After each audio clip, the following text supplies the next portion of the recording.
In this video, I'm going to be looking at a lesson that would occur towards the end of the project in Stage 6, Lesson 1. By this stage, students will have designed and created the resource that's aimed at the Japanese high school students to get them excited about life in Sydney and school life at a high school in Sydney. In this lesson, the students will be reflecting on their design choices, what they've learned from problem-based learning, how they felt about the experience, and perhaps even looking at what things they'd like to do differently in future. So at the beginning of the lesson, the students have been in contact with high school students in Japan, and they'll have the option of sending their resource to them to get feedback and use that feedback to polish and review their resource. Of course, that won't happen instantaneously, so once they've done that, they'll be told that part of their assessment is reflecting. They'll discuss a list of questions designed to help them reflect on their learning experience, and the teacher will ask them if they can think of any questions that would help them to reflect, and also the teacher will provide some, such as what affordances did their tool offer that they thought were really appropriate for the task, how students in Japan would access their resource, if the resource was interactive, and how they expected that to help get Japanese students interested in the scholarship program. They'll be looking at what aspects of life at high school and in Sydney that they chose to showcase, and whether or not they were able to find ways to make the two resources created, one by each group, complementary in any way. They would look at the timeline, where they were planning out deadlines and see if they felt that they met those deadlines and if they were realistic.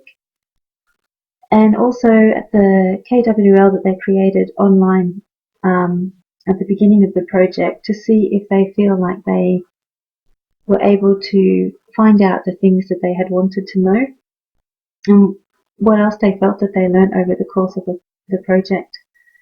So they could choose to create this rationale and reflection as a podcast, a video, a blog, or as a Word document. It would be up to them. The rationale and reflection would be composed in English, and because the syllabus for Extension Japanese focuses mainly on Japanese language production, although this would be a summative assessment task, it would only be worth 10%. Towards the end of this lesson, the teacher would give a mini lesson on the use of Prezi, how to sign in and how to use it, because one of their final summative assessment tasks is to present their task to the Sister City Association in Japan, and they'll need a tool for doing that. So looking at the assessment, they're moving into the summative assessment stage. The students can discuss their reflections as a group, but each student needs to prepare a design rationale and reflection. So they will have, of course, been thinking about these questions throughout the planning stages, because the teacher would have been leading them with those questions as they worked. The reflection should be no more than 800 words and has to address all of the questions. That will cover outcome H2.3, which is analysing a Japanese text. In this case, that Japanese text is actually their own resource. And here's a look at the assessment rubric, getting them to reflect on the affordances of their ICT tool, the content, and whether or not they work together well as a group, whether or not they met their deadlines, and of course basic mechanics of spelling and grammar in appropriate language.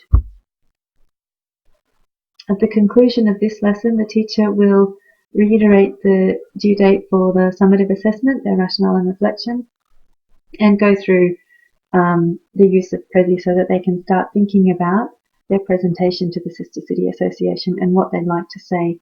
And in fact, one of the reasons for doing the rationale and reflection is it gets them thinking about how they think their resource is going to help the Sister City Association recruit students, which will then of course provide them with material for what to say in that presentation. And of course the presentation has to be done in Japanese.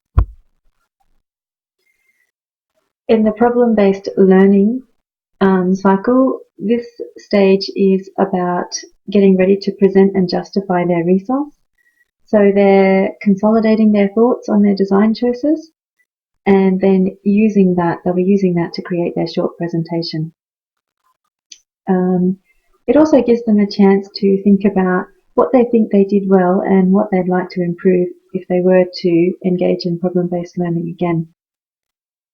The students will eventually get their feedback from the Japanese students, and they'll be using that to review and polish their resources before the final presentation.